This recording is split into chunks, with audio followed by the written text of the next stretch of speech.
Have you ever told yourself, I just need to clean my room, or I just need to clean my house, I just need to be more organized, I just need to declutter, and you're instantly overwhelmed and you feel like you can't do it because there's just so much stuff to do?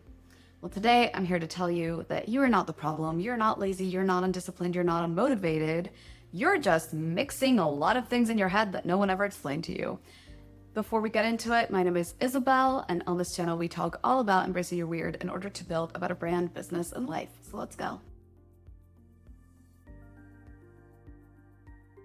The thing I want you to get really, really clear on is that you're not lazy, you're not unmotivated, and you're not undisciplined. Have you ever tried to do 3 or 4 tasks at the same time and realized that you were making progress on none of them? This is exactly what happens with clean your room. Because in the neurotypical world, people say, hey, clean your room, and you're looking at a huge mess, and everyone assumes that you know what you need to do. And so this is why even in content, all of these things get mixed up online, and everyone's talking about, oh, here I am decluttering my space, and it's someone cleaning their kitchen. Or here I am organizing my kitchen, and it's someone deep cleaning their room. Like, these are different things. And one of the reasons that people struggle so much to keep up with them is because they're trying to do all 18 of these things at the same time. If you saw my video last week of me resetting my bedroom, you will see that one of the things I do is I write down like tasks that come up during the process of resetting my space because I don't want to stop and do those tasks. Why? Because that is called task switching. And task switching has a huge consequence for your brain, and it is that it gets more tired and more tired the faster time comes. It also really fricks up your motivation because when you're task switching, you're doing a little bit at a time of a bunch of different tasks, but you're not making actual progress or visible progress on any of them. And so by the end of it, you've cleaned your room for 3 hours and you still don't have a clean room and you don't understand why. If this is you, let me explain the problem. The problem is you are trying to clean, declutter, organize, fix things, improve, upgrade, create systems, reset, all at the same time. And we can't do this all at the same time. So what is the difference between these things? Let's go step by step. Decluttering. Decluttering, your main goal is to have less stuff at the end of it. That's it. You're not organizing the stuff, you're not cleaning the stuff, you're not fixing the stuff. Your only goal is to have less stuff. So stop trying to declutter while you organize, while you reorganize your closet, while you clean your closet. Instead, just focus on the decision making. Decision making is exhausting, especially for neurodivergent individuals who have a certain amount of spoons for the day, okay? So if you're a spoonie, don't make it harder on yourself by having extra things to do. Now, I actually have a video on decluttering, which I'll link in the description, but what I really suggest is watching my 2 decision method video, which I'll also link below, because it goes into how to make decision making easier for yourself if this is something that you struggle with or if this is something that really tires you out. So, decluttering, our goal, have less stuff. That is it. We're not organizing the stuff, we're not cleaning the stuff, we're not fixing the stuff. We are just getting rid of stuff that we don't want anymore. That is it. Next thing, cleaning. Now, cleaning has 2 types of cleaning, which again, get mixed up all the time. There's maintenance cleaning, which is literally, I'm just keeping up with my space, which is things like wiping down counters, wiping down surfaces, sweeping the floors, vacuuming the floors, mopping the floors, whatever you do, that kind of stuff. And then there's deep cleaning, which is I'm pulling every single thing out of the cabinet. I'm like cleaning every single object off. I'm cleaning the inside of the cabinets and putting everything back. I am, dusting the ceiling and cleaning the baseboards.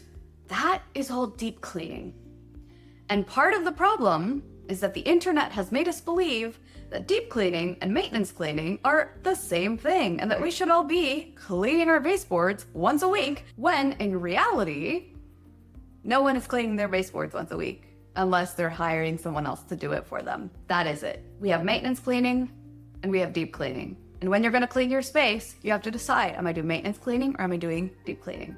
Deep cleaning, I'm pulling all of these things out. Maintenance cleaning, I'm not even touching those shelves. I'm just wiping down my desk, maybe the doors, sweeping the floor, vacuuming the floor. That's it. That's what happens with cleaning. Organizing. Organizing also has two different categories, okay? And one is actually organizing, which is literally just putting things back where they go, putting things back where they belong, if they have a place. That is organizing. The other part of organizing is finding a place for things. Backtracking here a little bit. Decluttering, my goal, have less stuff. That is it. Cleaning, my goal, to have a cleaner space. That is it. We're not organizing the space. We're not optimizing the space. We're just cleaning it.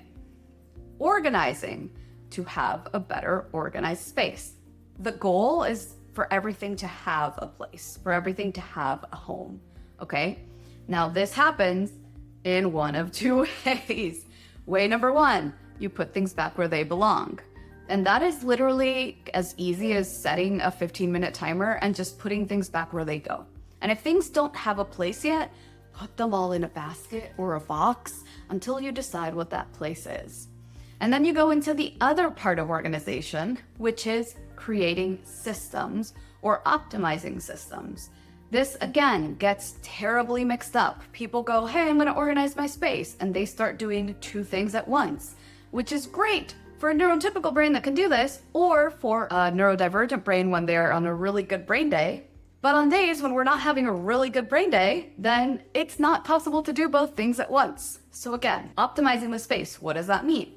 Well, I showed you part of this in my resetting my bedroom video last week, where I said, hey, you know what? I have these purses here. I have my jeans here. This isn't working. I'm going to try switching them and see if that works better. That is creating a system, that is reorganizing and trying to find a better way for things to be organized. This also includes finding a home for things that don't have a home yet, those things that you put in the box before, but that is different from just putting things back where they belong. Next thing, resetting your space. What is the goal of resetting a space? It is just bringing it back to calm. It is saying, I can live here again and not be stressed about it. So does that mean perfect organization? No. Does that mean perfect cleaning? No. Does that mean decluttering? No. Resetting a space is literally bringing it back to a calm enough space where you can exist. Okay? Now, the method I love for this, and I've mentioned it before, I mentioned it in last week's resetting video, is Casey Davis's method, which is pick up the trash, pick up the laundry, pick up the dishes. And here's the thing. We're throwing away the trash, but we're not doing the laundry. We're just taking it to the hamper or the laundry room. We're not doing the dishes. We're just taking them to the sink. And then putting things back that have a place. And then she says things that don't have a place, find a place for them. I would, if I'm just talking about resetting space, I would take off step number 5 and replace that with take out things that don't belong in this room and put them in the room where they belong in. I'm not saying put them back perfectly. I literally mean just throw them in the room they belong in, because you're not resetting that space. You're resetting the other space. Okay, that will bring your space back to calm, back to this is good enough. And then you can say, oh, you know what? Now that it's calm, I'm going to clean it.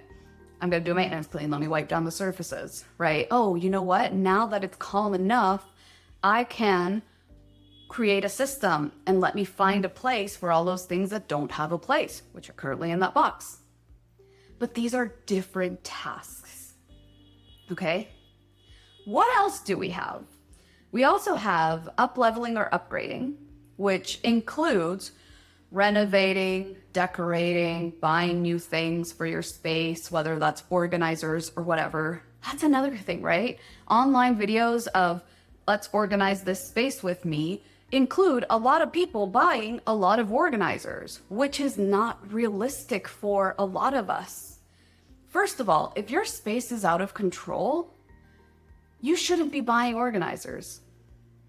Because the reality is that once you declutter and create the systems and do all of these things, First of all, you're going to find a lot of organizers that you already had. Second of all, if you buy the organizers beforehand, you might not end up using them and you're going to waste your money. And I say this because you don't have the systems created yet. You might have too much stuff. And so as you declutter stuff, you're going to empty out organizers, right? As you create the systems, you're going to figure out what you need. I've lived in my space for 3 months now, and right now I'm buying more organizers than I bought when I first moved in because I knew it would take me a little bit of getting used to the space and creating the systems and figuring it out. And I had a plan coming in. I said, this is going to go here, this is going to go here, this is going to go here, this is going to go here. And 3 months later, so many things have already changed. If I had bought a bunch of organizers as soon as I moved in, I would have them lying around right now, or I would be forcing myself to keep a system that doesn't work for me. Try the system first, improve it later, okay? So what do I mean by that? Let's say, hypothetically, I don't know, you wanted to have your erasers right here. Find a cardboard box, find a bowl, find anything that you can use to see if that works for you. If it works for you, cool, then you can upgrade the thing, right? My next tip I can't do because these walls are actually like concrete, but in the US where a lot of like walls are drywall, if you want to hang something up, like put a hook for a key or something, use a thumbtack. If you like it and you like the placement, then you can replace that thumbtack with a nail. And then if you like that, you can eventually buy that beautiful vintage hook that you saw at the thrift store that you really, really liked, but you thought was too expensive and you weren't really sure where you were going to use it. You can go get it. But again, that falls into the up-leveling, upgrading, da-da-da. That is different than creating a system. What else falls into up-leveling, upgrading? Renovations, painting, decorating, anything that is about making your space better. Those are the things that fall into the up-leveling and the upgrading. This is the one that usually costs money. It doesn't have to cost money. There's some people who do like decor swaps where they, want to declutter a bunch of decor in their house and they have their friends do the same and then they swap decor with each other or things like that. I think that's great. But for a lot of us, this is the moment where we're talking about money. Decluttering? No. Organizing? No. Cleaning? No. But this does. Okay? And then the last thing is fixing things. Now, fixing things also has 2 categories. Like, do you hear why I keep telling you that we can't just lump this all into a clean your space? Fixing things is about, improving things, but not in the up-level-y, I want to make this better kind of way, but more in the like this broken, I need to glue it back together way, right? So this includes putting up that hook that fell down. This includes gluing the back of your earring when it breaks. This includes, that jangly shelf that is like kind of loose, and so you have to tighten the screws on it. Those kinds of things. That is the first category of fixing things. And the second category of fixing things is things that you have to get fixed outside of your house. Whether that means you have to go out and buy a replacement part. So like I need to fix a thing on my printer, but I need to go get the part. I don't even know what it's called. So I need to go out, buy the part, get the thing so that I can put it on the printer. This also includes like I have to take an appliance to get repaired because I can't do it myself, right? This one can also involve money, of course. But again, this is a different category because there's one thing that is doing and fixing something in your house, like, oh, well, you know what? Yes, I need to re-stick this on, or I need to put a little piece of tape on this, or I need to glue this back together, or I need to tighten some screws. And there's another whole thing, which is, oh, I actually need to go to this appliance repair shop and get this looked at to see if it can be fixed, and then if it can be fixed, see how much it's going to cost to fix it, and then see if I can do it myself, and if I can, then buy the parts and do it myself with a YouTube tutorial, or if not, then actually pay the guy to fix it. And can I afford that right now? Like, that is a whole lot of decisions. We have like 6 main categories: cleaning, organizing, decluttering, resetting, fixing, and up-leveling. But also, like, cleaning has 2, organizing has 2, fixing has 2 categories, up-leveling has like 5 different categories. So in total, you're talking about like 12 different brain processes that you're trying to do in one. No wonder you're exhausted. So next time you clean your space, what I want you to do is look at it and say, what do I need the most right now? Do I need to declutter? Do I need to reset? Do I need to clean? What would make this space feel better the fastest for me? And do that. Everything else can wait. Just focus on that. Because also that will help you not stop. There's a running joke online about neurodivergent brains that is like, when you sit down, it's over. And it's true. You could be having the most active, productive day, and you will sit down on the couch and you will not get up for 3 hours. If this is true for you, brain stopping is the same as sitting down on the couch. If you walk into a room and you say, I'm going to declutter this room today, and you open the drawer and you find a thing that you need to fix, and you say, oh, let me go fix this. And you go and you find the glue and you glue the thing together and you leave it there to dry, and you're like, okay, let me get back to the drawer. And you look at the drawer and you're like, oh, you know what? This drawer is dusty. Let me pull everything out and clean it. And so then you're clean. Then you go and get the cleanings. It's going to take you forever. You're going to spend 4 hours on it. You're going to be exhausted by the end of it. And the drawer will probably not be clean. Well, it will be clean because you cleaned it, but it won't be decluttered, which is what your main goal was. I just hope this was helpful. Separating these things in my brain as different tasks has been really helpful for me to maintain my space. And I hope it will be helpful for you. I know that I didn't hear this or learn about this growing up, and I wish I had. I wish someone had told me this. I don't necessarily think it was a bad thing. I just think no one really knew. No one really separated these things into things. Let me know if this was helpful for you. If you have any questions, leave them in the comments. I am happy to answer any questions that you have. I'll link any relevant videos in the description, the ones I mentioned, and a few others that I think will be helpful. And if you really enjoyed this, I would really appreciate it if you like and subscribe. This is still a very small channel, but I'm very excited that almost 400 of you are here now. I can't believe I have to say that. Oh my God. I'm really happy that we are almost at 400 subscribers. And yeah, I make new videos like this every single Friday. So see you in the next one. Bye.